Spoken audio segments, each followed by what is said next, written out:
Hello students. Last lecture में हमने simple wheel और डिफरेंशियल व्हील और एक्सेल देखा था। उसकी वेलोसिटी रेशियो देखी थी। ठीक है। इस लेक्चर में हम वॉर्म एंड वॉर्म व्हील देखेंगे। ठीक है। इसकी वेलोसिटी रेशियो, मैकेनिकल एडवांटेज और एप्लीकेशंस इसकी, और कुछ क्वेश्चंस देखेंगे हम। ठीक है। ये आपके सिलेबस में है और इसके क्वेश्चंस भी आ सकते हैं एग्ज़ाम में। तो चलिए शुरू करते हैं वॉर्म एंड वॉर्म व्हील। ठीक है। तो वॉर्म एंड वॉर्म व्हील देखने में कुछ ऐसा होता है जैसा आपको ये नज़र आ रहा होगा। ठीक। तो हम इसकी एक बार वर्किंग देख लेते हैं, ये कैसे वर्क करता है। उसके बाद हम वेलोसिटी रेशियो देखेंगे और उसके बाद हम कुछ क्वेश्चंस करेंगे। ठीक है। तो देखिए इसमें क्या होता है, इसमें एक शाफ्ट होती है। ठीक है। उस शाफ्ट पे क्या होता है, कुछ स्क्रू लगे होते हैं। ठीक है। और इस स्क्रू के साथ होता क्या है, एक व्हील अटैच होता है जिसमें कि कुछ दांत होते हैं, कुछ टीथ्स होते हैं। ठीक। और इसी शाफ्ट पे लगा होता है एक एफर्ट व्हील। ठीक है। तो होता क्या है, जब हम इस एफर्ट व्हील को घुमाते हैं तो ये शाफ्ट घूमती है और ये स्क्रू भी घूमता है। ठीक है। इस स्क्रू को ही हम क्या बोलते हैं, वॉर्म। इस स्क्रू को क्या बोलते हैं, वॉर्म।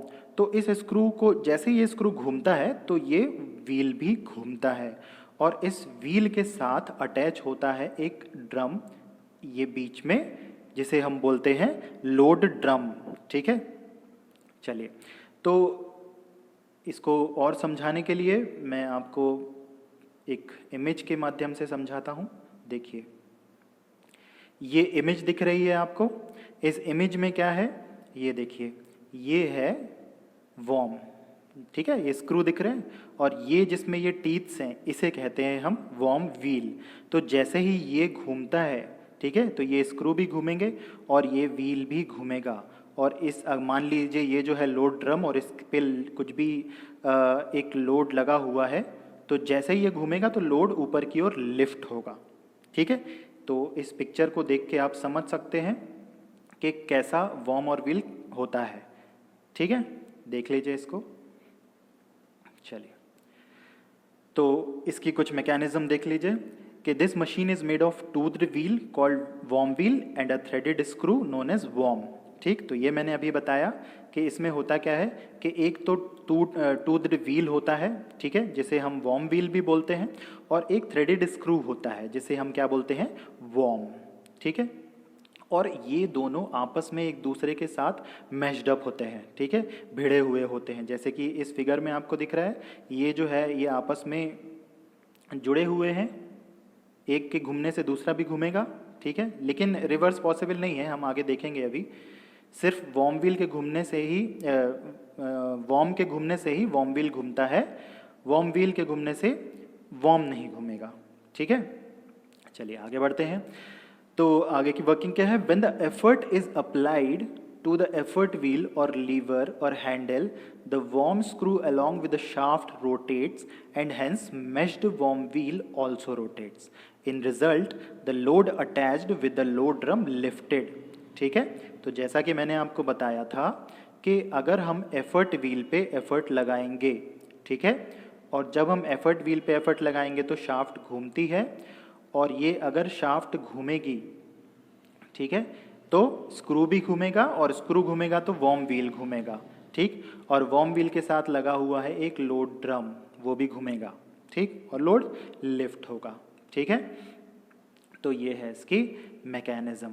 इसके बाद हमें देखना है क्या, वेलोसिटी रेशियो। ठीक है। इसकी मैकेनिज्म में ज़्यादा कुछ नहीं है, बस इतना ही है। तो हम वेलोसिटी रेशियो देखेंगे। तो वेलोसिटी रेशियो देखने के पहले हम ये पैरामीटर्स देख लेते हैं जो हमें काम में आने वाले हैं। ये टी क्या है, टी है number of teeth, warm wheel का नंबर ऑफ टीथ। जो वॉर्म व्हील होता है उसमें जितने नंबर ऑफ टीथ होते हैं उसे हम टी से डिनोट करते हैं।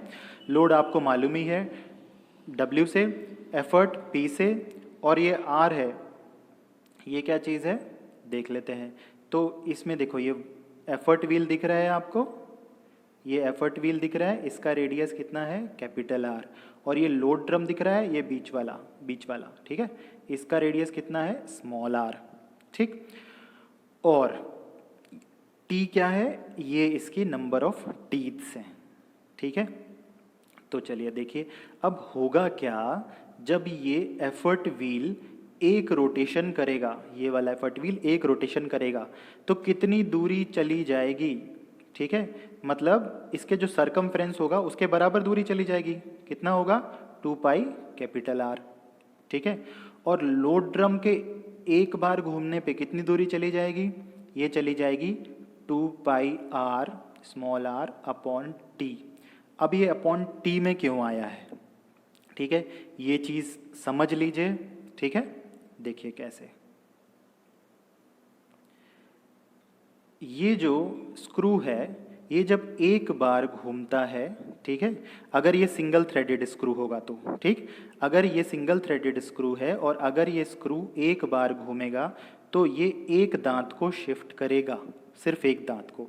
तो मान लीजिए अगर इस वॉर्म व्हील में 100 टीथ हैं, ठीक है, तो एक बार जब ये वॉर्म घूमेगा तो एक टीथ को शिफ्ट करेगा, 2 बार घूमेगा तो 2 टीथ को शिफ्ट करेगा, ठीक है।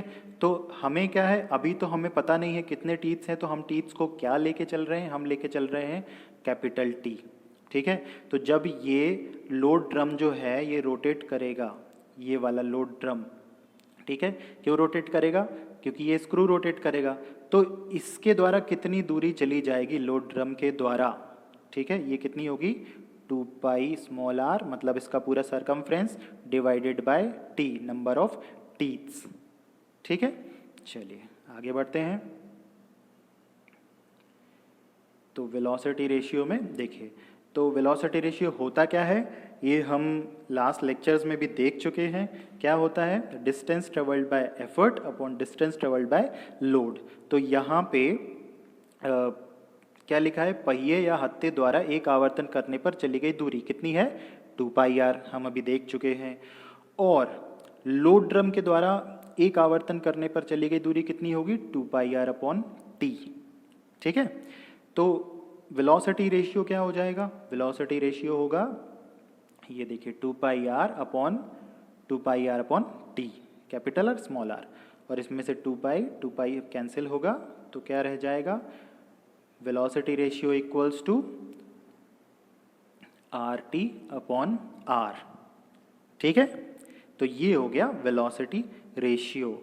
और मैकेनिकल एडवांटेज आप सब जानते ही हैं, लोड अपॉन एफर्ट होता है, ठीक है, जो भी लोड लिफ्ट हो रहा है और जो एफर्ट हम लगा रहे हैं उन दोनों के बीच का अनुपात, ठीक है। चलिए अब देख लेते हैं इसकी एप्लीकेशंस, क्या क्या इसकी उपयोग क्या क्या हैं। तो ये देखिए, ये मुख्य उपयोग इसका होता है गेट कंट्रोल मैकेनिज्म में, ठीक है, गेट कंट्रोल मैकेनिज्म में, जैसे कि डैम्स हो जाते हैं, बांध होते हैं ना, उनके गेट्स ओपन करने के लिए उनमें भी उपयोग होता है।